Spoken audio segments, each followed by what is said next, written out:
안녕하세요. 건강 365 아나운서 최인경입니다. 남성 건강의 위험에서 전립선 암에 대한 부담도 있습니다. 검진에서 PSA라고 하는 전립선 특이 항원 검사 수치가 높아서 병원을 찾거나 배뇨장애로 전립선 비대증을 의심했다가 전립선 암 진단을 받기도 합니다. 흔한 질환인 전립선 비대증과도 증상이 비슷한 걸까요? 전립선 암을 확인하기 위한 검사, 또 치료도 궁금한데요. 잠시 후에 알아봅니다. 그리고 청취자가 주신 사연으로 함께하는 우리 집 주치의도 준비되어 있습니다. 건강 365 아하의 테이크 온 미 듣고 시작하겠습니다. KBS 라디오 건강 365 함께하고 계십니다. 전립선 암은 나이 들수록 위험이 높아지는 질환으로 알려져 있습니다. 전립선 암의 위험 요인으로 식습관도 지적되고 있어서 전립선 암 진단을 받는 연령대가 낮아지는 건 아닌지 걱정되는 부분도 있습니다. 전립선 질환에 신경 쓰이는 만큼 남성들에게는 전립선 특이 항원 수치가 익숙할 텐데요. 전립선 암 진단을 받게 되는 계기도 궁금합니다. 증상으로 병원을 찾는 경우도 많을까요? 한양대학교 구리병원 비뇨의학과 신명선 교수에게 도움 말씀 듣겠습니다. 교수님 안녕하세요. 예, 안녕하세요. 네, 반갑습니다. 전립선암도 대장암이나 유방암에서 지적되는 것처럼 식습관이 위험 요인으로 얘기가 될까요? 완전히 무관하다고 보기는 어려운데요. 네. 다만 전립선암은 대장암 같이 이렇게 식습관의 영향이 명확하게 증명된 암은 아닙니다. 네. 사실 식습관보다는 유전이나 나이, 호르몬 같은 데에 더 큰 영향을 받는데요. 네.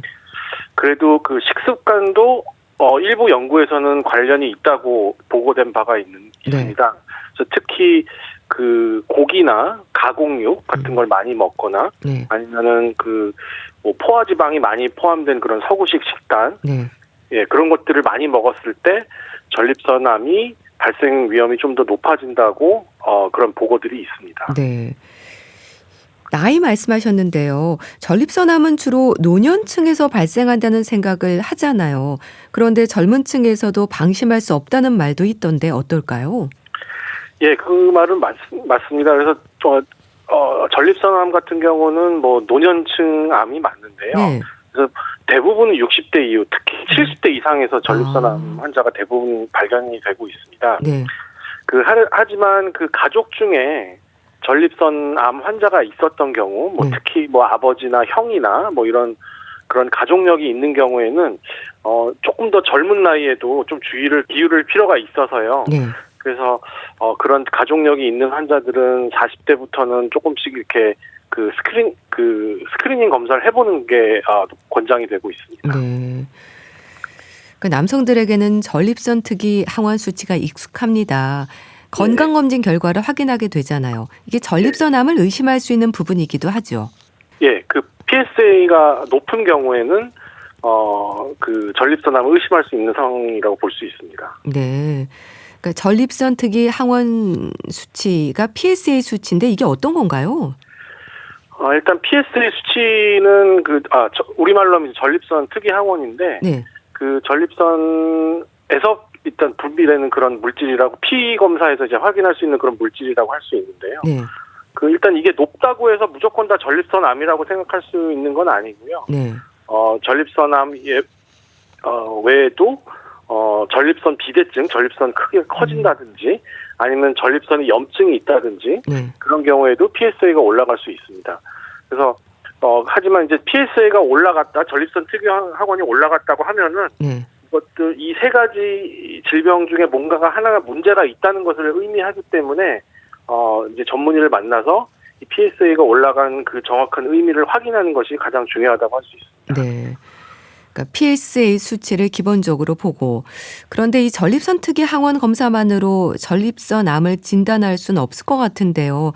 다른 검사들도 많지 않나요? 직접 손으로 만져보기도 하고 초음파 검사도 하지 않습니까? 예, 맞습니다. 그래서 이 전립선 특이 항원 검사만으로 전립선암을 진단할 수는 없고요. 네. 일단은 그 출발점이라고 그렇게 생각하면 되겠습니다. 그래서 일단은 전립선 특이 항원 수치가 높게 나오면 앞서 네. 말씀드린 바와 같이 혹시 전립선암은 아닌가 하고 여러 가지 부가적인 검사를 할 수 있는데 네. 초음파 검사 같은 경우는 사실 뭐 전립선암 검사를 하기 위한 검사는 사실은 아니고요. 네. 전립선 비대증을 확인하기 위해서 전립선 크기가 얼마나 큰지 네. 이런 것들을 볼 수 있는데 다만 초음파 검사를 통해서 좀 전립선이 좀 울퉁불퉁하거나 비대증 같은 경우에는 전립선암을 더 의심할 수 있겠고요. 그리고 MRI 검사도 요새 최근에는 MRI 검사가 굉장히 많이 발전해서 네. 전립선암 여부를 어느 정도 확인할 수는 있는데 그렇다고 하더라도 MRI 역시 확진 검사는 할 수가 없습니다. 그래서 이렇게 PSA가 높은 경우는 이제 그 비뇨기과 전문의를 만나서 전립선암이 의심된다고 하면은 네. 조직 검사를 통해서 정확하게 확진 검사를 하게 됩니다. 네. 그런데요, 전립선암 진단을 받은 분들의 얘기를 들어보면 추간판 탈출증으로 병원에 갔다가 전립선암 진단을 받았다는 말도 하던데 허리나 골반통도 문제가 되는 경우가 있나요? 예. 이 질문은 저도 이제 진료하다 보면 많이 받은 질문인데요. 네. 결론부터 말씀드리면은 전립선암 초기에는 이러한 허리나 골반 통증이 없습니다. 그래서 사실 허리 통증의 원인이 될 만한 것은 굉장히 많지 않습니까? 네. 디스크라든지 뭐 근육통이라든지 이런 것 때문에 아플 수가 있는데 만약에 이제 좀 쉬어도 통증이 계속되거나 네. 밤에 더 아프거나 뭐 적절한 그런 이제 정형외과나 이런 데서 치료를 받았는데도 불구하고 점점 통증이 심해지는 경우에는 이게 혹시 단순 허리가 문제가 아니라 뭔가 다른 문제가 있는지를 의심해 봐야 되고요. 네. 그래서 이제 전립선암 때문에 허리 통증이 발생하는 경우는 이제 초기 전립선암이 아니라 전립선암이 많이 진행이 돼서 뼈 전이나 이런 것들이 이제 척추뼈나 이제 골반뼈로 전이가 돼서 그런 통증을 이렇게 일으킨 거라고 볼 수 있습니다. 그래서 아까 말씀드렸듯이 뭐 점점 통증이 심해지거나 적절한 치료를 받았는데도 불구하고 계속해서 통증이 나빠진다고 하면은 PSA 검사를 한번 해보는 것이 좋다고 할 수 있습니다. 네. 그러니까 허리나 골반통이 있을 정도면 이미 많이 진행된 상태라고 하셨는데요. 그럼 이렇게 전이 된 사기 상태에서 전립선암이 진단되는 경우도 많은가요? 그런 경우도 종종 있습니다. 그래서 허리가 아프다고 병원에 왔는데 검사해 보니까 사실상 뼈 전이가 동반 말기 전립선암이다. 이런 환자분들도 이제 저희가 외래에서 진료하다 보면 보게 되는데요. 근데 그거는 이제 과거에는 그런 경우가 많았는데 최근에는 이 PSA 전립선 특이항원 스크리닝 선별 검사가 많이 이제 보편화돼서 요새는 비교적 초기 환자들이 더 많이 진단되는 추세입니다. 네. 참 말씀을 들으면서 암은 조기 발견이 중요하다는 걸 다시 한번 생각하게 되는데요. 전립선암의 초기 기본적인 치료는 수술로 봐야 될까요? 예. 뭐 맞습니다. 뭐 일단 기본적으로는 수술이 가장 널리 사용되고 있는 그런 치료 방법인데요. 전립선암 같은 경우는 그 외에도 여러 가지 다양한 치료 방법이 있을 수 있습니다. 초기 단계에서도. 그래서 일단 기본적으로 이제 수술을 이제 많이 고려를 하게 되지만 환자들의 특정한 상황에 맞춰서 여러 가지 다양한 다른 대체적 방법이 있을 수 있습니다. 그래서 대표적으로 수술을 하기 굉장히 어려운 환자들이 있을 수 있습니다. 예를 들어서 뭐 폐 기능이나 심장 기능이 굉장히 나빠서 마취를 견디기 어려운 그런 환자 같은 경우에는 국소 방사선 치료만으로도 수술과 거의 유사한 그런 치료 효과를 거둘 수 있기 때문에 초기 치료 방법은 그 환자에 맞춰서 그런 맞춤 치료를 하는 것이 요새 많이 그렇게 시행이 되고 있습니다. 네. 근데 전립선암은 로봇 수술의 장점이 많은 걸로 알고 있습니다. 로봇 수술이 활발한 이유가 있는 건가요? 예, 사실 로봇 수술 저희가 요새 뭐 많이 하고 있는데요. 이 로봇 수술이 최초로 시행된 게 바로 전립선암, 전립선 절제술입니다. 그렇군요. 예, 그래서 전립선암에서 전립선암 환자에서 전립선 절제술에 있어서 로봇 수술은 굉장히 여러 가지 장점이 있는데요. 특히 이 전립선이라는 기관 자체가 굉장히 몸 깊숙하게 있기 때문에 골반 깊숙한 부위에 있기 때문에 이거를 이제 그 로봇으로 접근하는 것이 굉장히 좀 여러 가지 장점이 일단 있을 수 있고요. 네. 그리고 수술하면서 이제 그 요도라든지 그 주변 신경 다발을 손상시킬 수가 있는데 로봇으로 하면은 일반 시야보다 한 8배 정도 확대된 그런 시야를 보면서 세밀하게 그런 것들을 잘 보존하면서 수술할 수 있기 때문에 네. 수술 후 여러 가지 그런 기능적인 면이나 뭐 수술 후유증이나 이런 면에 있어서 일반 그런 개복 수술에 비해서 아주 뭐 많은 장점을 보이고 있습니다. 네. 그러니까 몸 깊숙이 있다는 전립선의 위치상으로도 로봇 수술에 좋은 점이 많고 전립선 주변으로 이제 신경이나 혈관이 많다고 하셨는데 이런 부분도 수술에 세심한 주의가 필요한 이유이기도 하겠네요. 예, 그렇죠. 그래서 사실 전립선 암 환자에서 전립선 절제술을 하게 되면은 네. 가장 대표적인 후유증이 요실금과 그 발기부전이 올 수 있거든요. 네. 근데 그런 면에 있어서 앞서 말씀드렸듯이 그런 신경 다발 같은 것들을 그 전립선 바로 옆으로 이제 신경 다발이 지나가는데 네. 그런 것들을 이제 로봇을 사용하게 되면 최대한 잘 살리고 보존할 수 있고 또 요도를 절제할 때도 요도 부위도 굉장히 좀 보존하면서 수술을 진행을 할 수 있기 때문에 네. 그런 수술 후유증이나 합병증 면에 있어서 개복 수술보다는 좀 더 좋은 그런 결과를 보일 수 있습니다. 네. 그 합병증의 위험에 있어서 대표적인 후유증으로 요실금과 발기부전 지적을 하셨는데 요실금이 생길 수 있는 건가요? 예, 아무래도 전립선을 절제할 때는요. 네. 우리 몸에 이제 외요도 괄약근이랑 내요도 괄약근이 있는데 네. 전립선을 절제하게 되면 이 요도 괄약근의 손상이 필연적으로 발생할 수밖에 없습니다. 네. 앞서 말씀드렸듯이 그 요도를 최대한 보호하면서 보존하면서 자르게 되면은 네. 그런 요실금도 그 정도나 이제 요실금 기간 수술 네. 기간에 있어서도 최대한 이제 단축하고 그 정도도 좀 더 좋게 만들 수가 있고요. 그래서 최근에 이제 로봇 수술해서 이제 경험이 많이 축적되다 보니까 네. 예전에는 뭐 4개월에서 6개월 가량 요실금이 지속되는 환자들도 굉장히 많이 봤는데 최근에는 뭐 한 달 정도면 거의 대부분 다 호전되는 것을 네. 보면서 이런 면에 있어서 굉장히 많은 발전이 있는 것 같습니다. 네. 이 로봇 수술의 장점 말씀 주셨는데요. 근데 로봇 수술이 비용 부담이 있지 않습니까? 뭐 복강경이라든지 다른 방법도 여전히 많이 진행되는 거죠? 예, 맞습니다. 그래서 이 로봇 수술 자체가 비급여이기 때문에 네. 예, 이런 건강보험 일반적인 이제 보험 급여로 이제 진행이 되지 않고 다 이제 환자분이 본인이 부담해야 될 그런 문제가 있어서 네. 그 비용적인 측면에서는 좀 일반 수술보다 많이 비싼데요. 네. 그래서 이제 뭐 가끔 환자분들이 이제 경제적으로 그런 이제 여유가 없는 분들은 이제 개복 수술을 원하기도 해서 네. 저희 병원 같은 경우는 개복 수술도 진행을 하고 있습니다. 네, 그렇군요. 그 전립선 암 진단을 받는 분들 중에는 이제 노인들이 또 많잖아요. 꼭 전이된 상태가 아니더라도 나이나 기저 질환에 따라서 수술보다 방사선 치료라든지 다른 치료법으로 결정되기도 할까요? 예, 요 질문은 아까 제가 좀 전에 뭐 비슷한 답변을 드렸던 것 같은데, 네.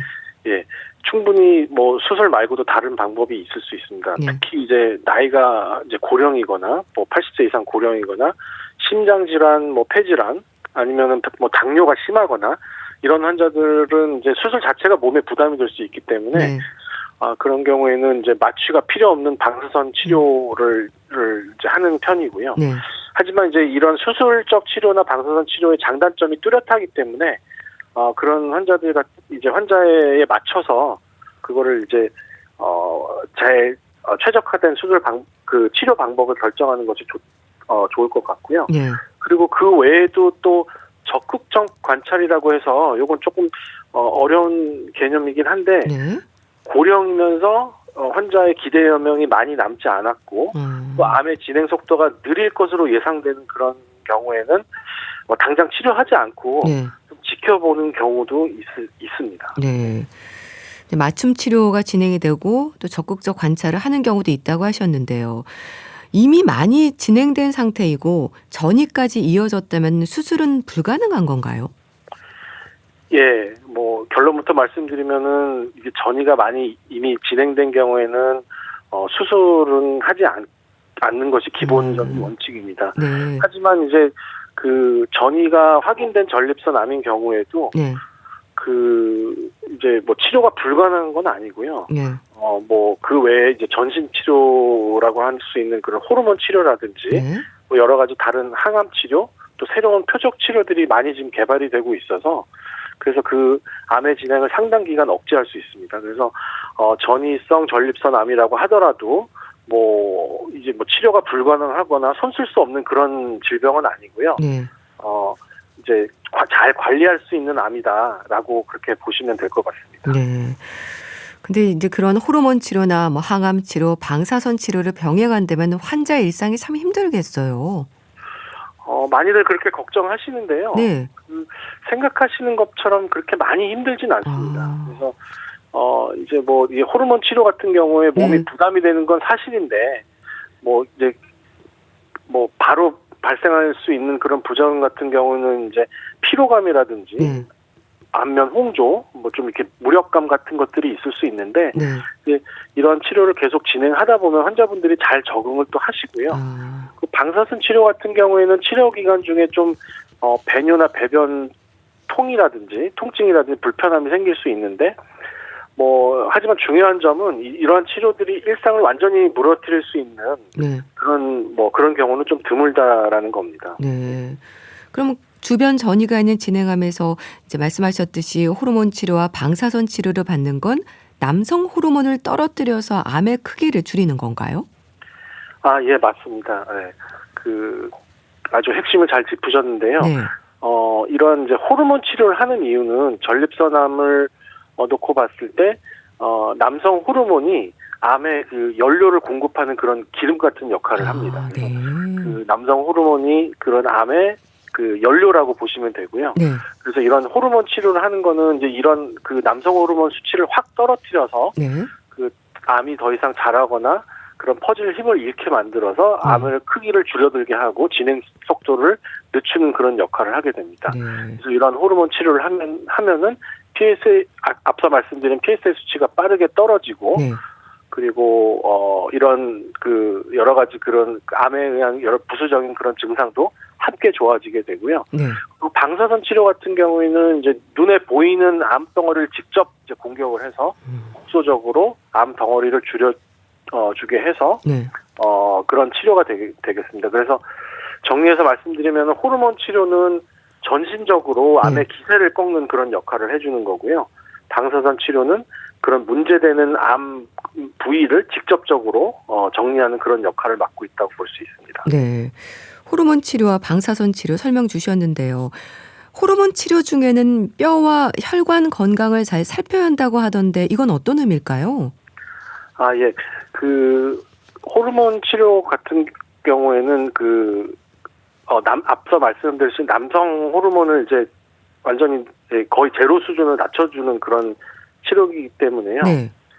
그래서 그거에 의한 이제 장기적인 그런 부작용이 생길 수가 있습니다. 그래서 그 남성 호르몬이 떨어지기 때문에 네. 그걸로 인해서 골다공증이 발생할 수 있고 부작용으로 네. 골다공증이 발생할 수 있어서 여기에 대한 적절한 치료를 하지 않으면은 이제 그 병적 골절이나 이런 걸로 고생하는 환자들도 발생할 수 있고요. 네. 또 이렇게 호르몬을 인위적으로 낮추다 보니까 그런 그 혈관의 뭐 그런 이제 콜레스테롤 수치나 이런 것들이 높아져서 네. 그런 거로 인해서 그런 심혈관계 질병이 올라갈 수 있다라는 그런 보고도 현재 보고된 바가 있습니다. 네, 알겠습니다. 오늘은 전립선 암의 진단과 치료에 대해서 자세히 알아봤는데요.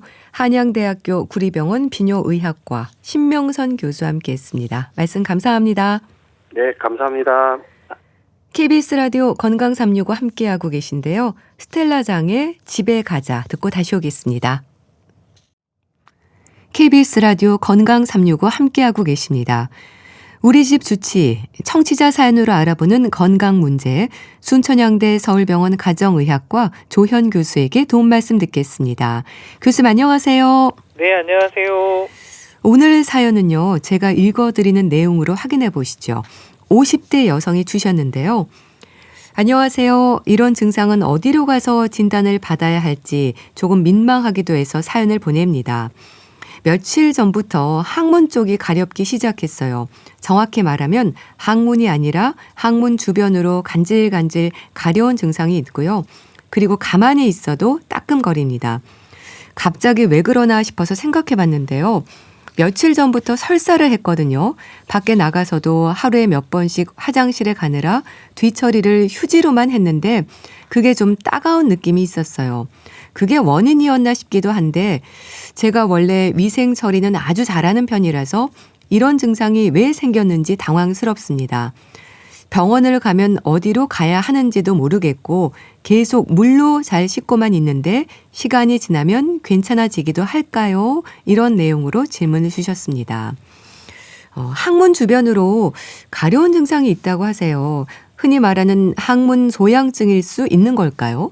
네, 충분히 좀 생각해 볼 수가 있습니다. 네. 이게 항문 소양증이라는 거는 항문 안쪽보다는 이제 항문 주변 피부가 좀 가렵고, 그러니까 따갑거나 화끈거리는 증상을 좀 말을 하게 되고요. 네. 그래서 이제 가만히 있어도 좀 간질거리거나 따끔거릴 수가 있고, 이게 좀 밤에 더 심해지고요. 네. 배변 후에 더 불편해지는 분들도 많습니다. 네. 흔한 증상인가요?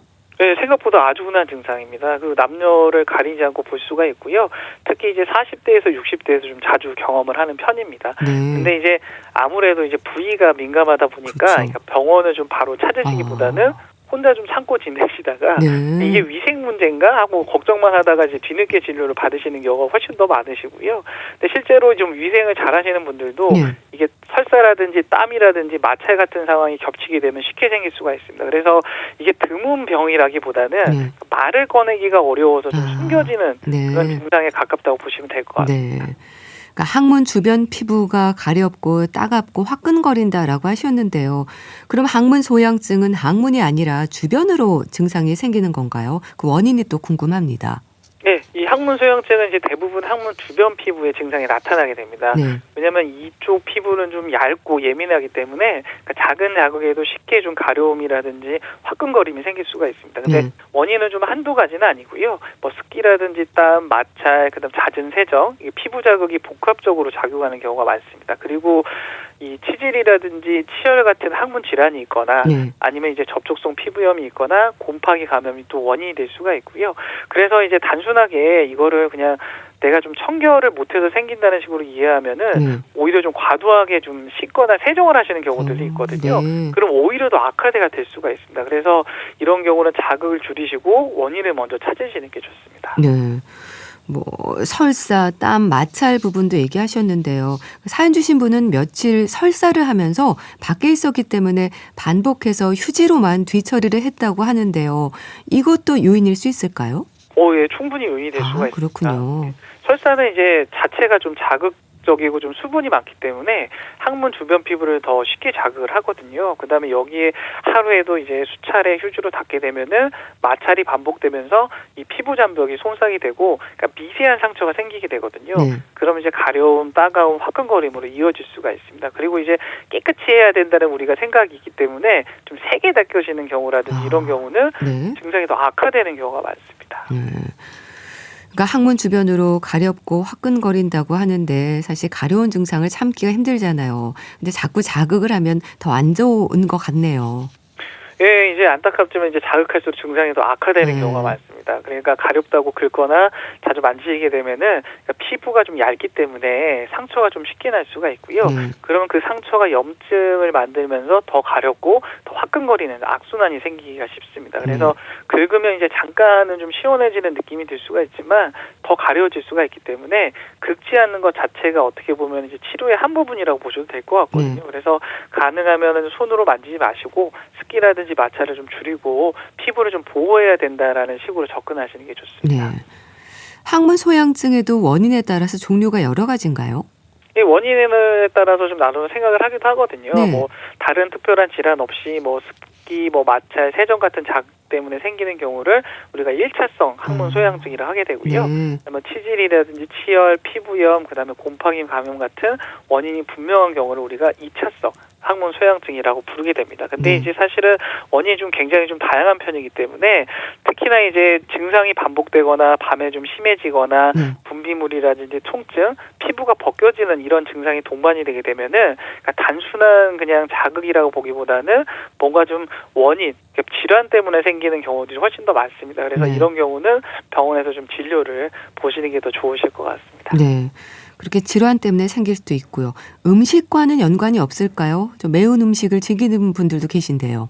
네, 음식과도 어느 정도 연관이 있습니다. 네. 다만 음식이 뭐 항문 소양증의 직접적인 원인이라기보다는 이렇게 증상을 악화시키는 요인인 경우가 많거든요. 네. 왜냐하면 이제 매운 음식이라든지 자극적인 음식, 그다음에 술하고 커피 같은 경우는 이게 대변으로 배출되는 과정에서 항문 주변 피부를 좀 자극을 할 수가 있고요. 네. 이미 좀 예민해진 상태에서는 가려움증이라든지 화끈거림을 더 심하게 만들 수가 있습니다. 그래서 평소에 괜찮던 음식도 증상이 있는 동안만큼은 좀 잠시 좀 줄여주시는 게 좀 도움이 될 것 같고요. 그다음에 이게 평생 끊어야 된다, 피해야 된다 이러기보다는 증상이 좀 가라앉을 때까지는 조절한다는 개념이 조금 더 맞을 것 같습니다. 자연적으로 증상이 사라지는 경우는 없는 건가요? 경우에 따라서는 가능합니다. 뭐 설사라든지 뭐 과도한 마찰처럼 원인이 좀 비교적 분명한 경우에는 뭐 자극을 줄이고 설사가 좀 좋아지게 되면은 한 며칠에서 한 일주 사이에 호전되는 경우도 적지가 않거든요. 근데 이제 가려움이 반복되거나 점점 심해지거나 분비물, 통증, 그다음에 피부가 벗겨지는 이런 증상들이 동반이 되게 되면은 자연적으로 회복되지 않고요. 그러니까 진료를 통해 가지고 원인을 확인하는 게 훨씬 더 안전하거든요. 그러니까 특히 좀 증상이 2주가 넘어가거나 밤에 이것 때문에 깨시거나 아니면 출혈이 있다라고 하면은 다른 질환이 숨어 있을 가능성이 높기 때문에 이럴 때는 꼭 진료가 좀 필요하다라고 보시면 될 것 같습니다. 네. 병원을 가면 어느 과로 가야 하는지도 질문을 주셨어요. 동네 1차 병원 어디나 가도 되는지 관련한 과를 찾아야 할 것 같기도 한데 어떻습니까?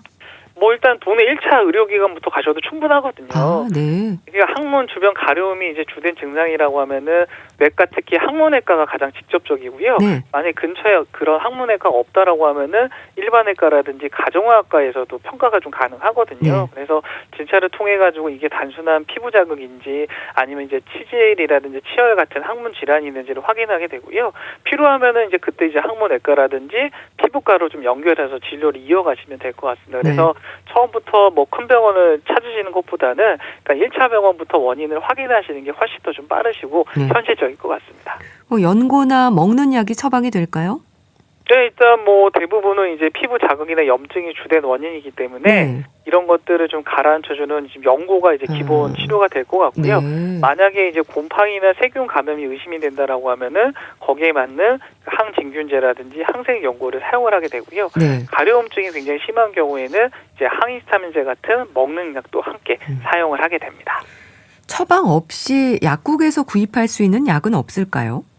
일시적으로 좀 도움이 될 만한 거는 이제 피부를 좀 보호할 수 있는 목적의 보습제라든지 그다음에 이제 바셀린 같은 보호 연고가 좀 도움이 될 수가 있고요. 이런 것들은 좀 피부를 코팅해 주기 때문에 마찰하고 좀 자극을 좀 줄여주는 역할을 할 수가 있습니다. 근데 이제 약국에서 그냥 임의로 뭐 스테로이드 연고라든지 복합 연고를 사가지고 쓰시는 경우에는 약간 좀 권하지가 않는 게 잘못 쓰시게 되면 피부가 더 얇아질 수가 있고 증상이 좀 가려질 수가 있고요. 그다음에 더 악화되는 경우가 있습니다. 그래서 만약에 본인이 한 2, 3일 관리해도 호전이 없거나 증상이 지속이 된다라고 하면은 이때는 진료를 받으시는 게 훨씬 더 안전하십니다. 네.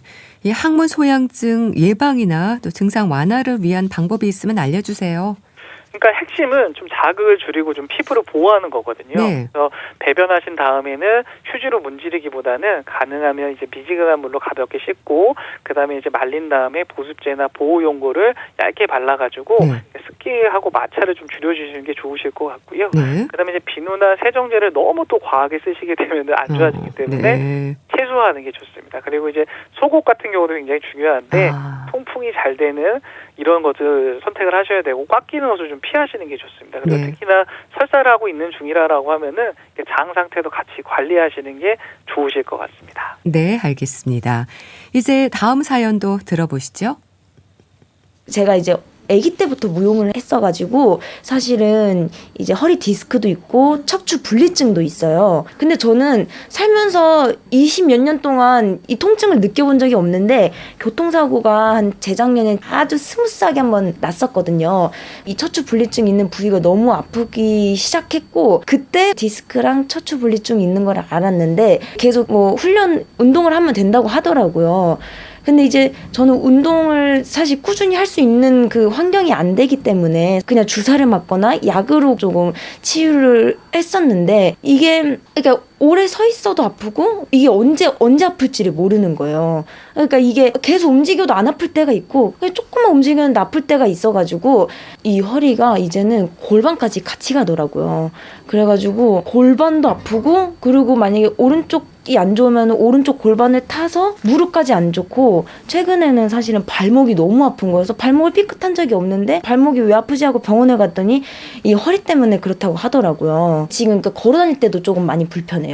아플 때는 요즘에 너무 바빠서 그냥 거의 진통제 먹고 버티고요. 정말 너무 아플 때는 진짜 주사를 맞아요. 근데 또 이제 그것도 꾸준히 맞아야 된다고 하더라고요. 근데 이제 꾸준히 안 맞으니까 또 아프기 시작해서 요즘엔 어제부터 실제로 골반이 너무 아파서 골반이 내려져 있는 것 같은 거예요. 척추 분리증은 따로 어떤 수술이나 아니면 이런 치료법이나 운동법 이런 것들이 있는지 궁금합니다.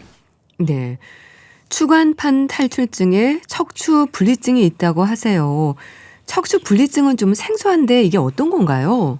좀 생소하실 수가 있습니다. 네. 이게 말 그대로 그 척추뼈의 뒤쪽에 있는 연결 부위에 금이가 있거나 끊어진 상태를 말을 하게 되거든요. 그러니까 척추뼈는 이제 앞쪽은 체중을 좀 받쳐주고, 그러니까 뒤쪽은 이제 고리처럼 연결이 돼 있어가지고 움직임하고 안정성을 잡아주는 역할을 하게 되는데, 네. 이 뒤쪽에 있는 연결 부위에 어떤 반복적인 스트레스가 누적이 되게 되면은 이게 약해지게 되고 분리증이 생길 수가 있습니다. 네. 근데 이거는 이제 디스크처럼 갑자기 튀어나오는 병은 아니라서 증상이 없으면 모르고 지내는 경우가 훨씬 더 많거든요. 네. 그래서 이제 MRI라든지 CT를 찍다가 우연히 좀 발견되는 경우도 꽤나 흔합니다. 네. 그런데 분리라는 단어가 주는 부담이 좀 있는데요. 그러니까 갑작스런 충격뿐 아니라 오랜 시간 축적이 되면서도 생길 수 있는 건가요? 아무래도 지금 척추가 분리되는 게 질환이기 때문에 좀 네. 받아들이실 때 좀 심각하게 네. 생각하실 수가 있는데 이게 이제 갑자기 생긴 건 아니고요. 오래 좀 누적된 반복 사용으로 생기는 경우가 굉장히 흔한 질환이거든요. 네. 그래서 이제 무용을 하시거나 발레라든지 체조처럼 허리를 좀 자주 젖히고 비트는 동작을 오래 하신 분들에서는 이런 척추 분리증이 잘 생기게 됩니다. 네. 그리고 이제 어릴 때부터 이제 작은 금이 있었는데 통증이 없다가 어느 시점에 좀 과로하거나 체중이 좀 늘거나 아니면 교통사고 같은 충격이 있었을 때 네. 증상이 확 생기는 경우도 많거든요. 그래서 이 척추 분리증이라는 거는 최근에 갑자기 생긴 병이라기보다는 오래 쌓여있던 구조적인 어떤 약점이 갑자기 나타났다라고 보시면 이해하기 훨씬 더 쉬우실 것 같거든요. 네. 그리고 분리라는 단어가 주는 이게 공포감이 좀 네. 있는데 이거보다는 그냥 약해진 연결 부위가 있다 네. 정도로 좀 받아들이시는 게 좋으실 것 같습니다. 네. 그럼 척추뼈 뒤쪽 연결 부위가 이제 금이 가거나 끊어진 상태라면 척추 신경이 지나가는 곳에 문제가 생긴다는 얘기 같은데요. 앞뒤가 따로 움직일 수 있다는 건가요? 근데 이제 분리증 자체가 네. 이 신경을 강하게 누르는 경우는 의외로 많지가 않습니다. 근데 다만 이 뒤쪽에 그 연결이 약해지게 되면은 그 척추뼈의 안정성이 떨어지게 되고 움직일 때 이제 미세하게 좀 흔들리면서 네. 이 디스크라든지 관절, 인대에 좀 부담이 커질 수가 있습니다. 그래서 디스크가 더 쉽게 나빠질 수가 있고 관절이 좀 붓고 신경 주변이 예민해질 수가 있거든요. 네. 그러면 이제 통증이 좀 다리로 뻗치는 양상이 나타날 수가 있습니다. 그래서 앞뒤가 완전히 좀 따로 움직인다기보다는 그 지지력이 좀 약해지면서 네. 그 주변이 좀 굉장히 쉽게 피로해지고 그 여파로 인해서 신경이 자극되는 상황으로 이어진다라고 이해하시면 될 것 같습니다. 네. 증상이 어떻습니까? 사연 주신 분은요, 오래전부터 무용을 하면서 허리가 안 좋았고 몇 년 전에 교통사고로 증상이 좀 심해지신 것 같은데요. 아무래도 통증이 심하지 않을까 싶습니다. 통증은 어떤 상태로 생길까요? 이 척추 척추분리증 통증의 가장 기본적인 특징은 네. 기복이 조금 심하다는 점이거든요. 네. 네, 그래서 어떤 날은 그냥 완전히 괜찮다가도 조금 오래 서 있거나 움직이면 갑자기 통증이 확 심해질 수가 있습니다. 그래서 허리 통증으로 시작을 해서 골반이나 엉덩이, 허벅지 쪽으로 이어질 수가 있고요. 네. 그다음에 한쪽 다리로 타고 내려가는 방사통이 나타날 수가 있습니다. 그래서 골반이 좀 내려앉는 느낌이다, 다리가 네. 불편하다라고 표현하시는 분들도 많으시고요. 네. 그러니까 이런 것들은 이제 통증을 좀 피하려다가 자세가 틀어지면서 생기는 2차 통증이 섞인 경우가 대부분입니다. 네. 방사통이 생길 수 있다고 하셨는데요. 그러니까 증상이 심해져서 그런지 이분도 골반통에 발목 통증도 있다고 하십니다. 관련해서 생각해 볼 수 있는 부분일까요? 예, 충분히 좀 그렇게 생각할 수가 있습니다. 네. 왜냐하면 허리에 문제가 생기게 되면 이제 우리 몸은 통증을 피하려고 좀 보상적인 움직임을 하거든요. 네. 예를 들어서 허리를 덜 쓰려고 골반을 한쪽으로 비틀다든지 아니면 체중을 한쪽 다리에 더 많이 싣게 됩니다. 네. 그러면 이제 부담이 엉덩이, 무릎, 발목으로 이어지면서 통증이 또 생길 수가 있거든요. 그래서 특히나 한쪽 허리가 더 불편할 때는 같은 쪽에 있는 골반, 무릎, 발목이 같이 불편해지는 경우가 많습니다. 그래서 발목을 좀 다친 적이 없다라고 하더라도 발목이 아플 수가 있거든요. 그래서 이때는 이제 발목만 치료해서는 해결이 좀 더딜 수가 있고요. 네. 허리라든지 골반의 정렬이라든지 보행 패턴을 같이 봐야지만 치료도 잘 되고 통증도 잘 잡을 수가 있습니다. 네. 증상을 완화하기 위해서 주사 치료도 받고 또 여러 노력을 하시는 것 같은데요. 일상에서 조심할 부분은 없을까요? 사실 뭐 주사나 약은 이제 통증을 낮추는데 도움은 될 수가 있지만 네. 허리에 부담을 계속적으로 주는 이런 습관이 계속이 되면은 효과가 짧아질 수밖에 없거든요. 그래서 특히 오래 서서 버티는 자세라든지 허리를 깊게 숙였다가 갑자기 펴는 동작이라든지 몸을 확 비트는 동작은 조금 피하시는 게 좀 좋으실 것 같고요. 그리고 이제 통증이 있다고 해가지고 하루 종일 좀 가만히 있으시는 것도 좋지가 않거든요. 왜냐하면 움직임을 줄여버리시게 되면은 근육은 더 약해지게 되고 네. 통증이 더 오래 갈 수가 있습니다. 그래서 무리하지 않는 선에서 허리는 조금 이제 중립 자세를 유지하고 자주 좀 끊어서 움직이시는 게 굉장히 중요하시거든요. 네. 그래서 통증이 올라오기 전에 짧게 쉬어주고 자세를 조금 더 리셋을 해주시는 게 훨씬 더 효과적이실 것 같습니다. 네. 이분은 또 통증이 여기저기로 있어서 생활이 불편하실 것 같은데요. 진단을 좀 더 정확하게 받아보는 게 어떨까 싶은데요. 그렇죠. 이제 허리 통증뿐만 아니라 뭐 골반, 다리, 발목까지 증상이 있다라고 하면은 네. 한 번쯤은 좀 정밀하게 좀 평가하는 게 좋으실 것 같습니다. 이게 단순히 디스크다라고 이제 생각하시기보다는 어떤 척추 분리증의 위치라든지 정도도 좀 파악을 하셔야 되고요. 네. 디스크가 어느 정도 동반이 돼 있는지, 그다음에 신경 자극이 실제로 있는지, 그다음에 이제 골반 정렬이라든지 다리 길이의 차이 이런 것들도 함께 보는 게 굉장히 중요하거든요. 네. 그러니까 왜냐하면 이런 것들을 확인을 하셔야지만 네. 이거를 그냥 주사 치료 중심으로 갈지, 운동 치료를 어느 방향으로 갈지, 그다음에 재활을 어떻게 할지가 좀 명확하게 좀 그려지거든요. 네. 그리고 특히나 이제 통증이 반복되고 범위가 넓고, 그다음에 일상 기능이 좀 떨어질 정도라고 하면은 네. 이런 것들을 통해 가지고 정확하게 좀 치료 방향을 결정하는 게 굉장히 좋으시고요. 이런 것들을 정확하게 받으셔야지만 회복도 좀 더 빠를 수가 있습니다. 네. 말씀 주신 운동 치료나 재활도 있고요. 근데 이분의 경우에는 수술도 고려하시는 것 같은데 수술이 필요한 경우도 있을까요? 이 척추분리증이 있다고 해서 곧바로 수술로 가는 경우는 굉장히 드뭅니다. 그러니까 대부분은 약물, 주사, 물리치료, 그러니까 운동치료만으로도 좀 관리가 좀 가능한 편인데, 근데 이제 통증이 너무 오래 지속이 돼가지고 일상생활이 어려울 정도거나 네. 다리에 힘이 좀 빠지거나 감각이 좀 떨어지고, 그다음에 걸으실 때 자꾸 좀 발이 끌린다와 같은 좀 신경학적 이상이 동반이 될 때는 우리가 수술을 생각할 수가 있습니다. 그러니까 중요한 거는 아프다고 해서 바로 수술하는 건 아니고요. 보존적인 치료를 충분히 했음에도 불구하고 나아지지 않을 때 이제 수술을 마지막 단계로 고려를 한다라고 보시면 될 것 같습니다. 네. 무리하지 않게 좀 움직이는 게 좋다고 하셨는데요. 운동법에 대해서도 질문을 주셨습니다. 도움이 되는 운동법 있을까요? 이 척추분리증에서는 운동이 굉장히 중요하거든요. 근데 다만 허리를 너무 크게 꺾거나 비트는 운동은 좀 피하셔야 되고요. 네. 그다음 허리하고 골반을 안정적으로 지지해주는 이제 코어하고 엉덩이 쪽 근육을 강화하는 운동을 중심으로 하셔야 되거든요. 그래서 이제 어렵게 하실 필요 없이, 그러니까 누워서 복식 호흡으로 배에 힘을 주시거나, 그다음에 골반을 흔들지 않고 엉덩이를 좀 근육에 자극을 줄 수 있는 브릿지라든지, 아니면 이제 허리를 좀 단단하게 고정하고 할 수 있는 스트레칭 이런 것들만 시작하셔도 되거든요. 그래서 여기서 좀 중요하게 생각하실 거는, 그러니까 강도의 문제가 아니라 자세를 좀 정확하게 짧게라도 꾸준하게 하시는 게 굉장히 좋습니다. 그래서 통증이 올라오는 동작은 피하시고요. 네. 그러니까 매일 한 5분에서 10분만이라도 반복적으로 하시게 되면은 이게 안정감을 좀 가지실 수가 있고 네. 통증도 확실히 좀 줄어들 수가 있거든요. 네. 근데 이제 혼자 하시기가 좀 어렵다. 네. 라고 하셨을 때는 그러니까 재활 그 전문가를 좀 진료를 받으시고 본인의 몸에 맞는 동작을 배우시는 것도 좀 도움이 되고 안전한 방법이 될 것 같습니다. 네, 알겠습니다. 우리 집 주치 건강에 대한 궁금증 풀어봤는데요. 순천향대 서울병원 가정의학과 조현 교수와 함께했습니다. 감사합니다. 네, 감사합니다. 조화문의 내 아픔을 아시는 당신께 보내드리면서 인사드릴게요. 건강365 아나운서 최인경이었습니다. 고맙습니다.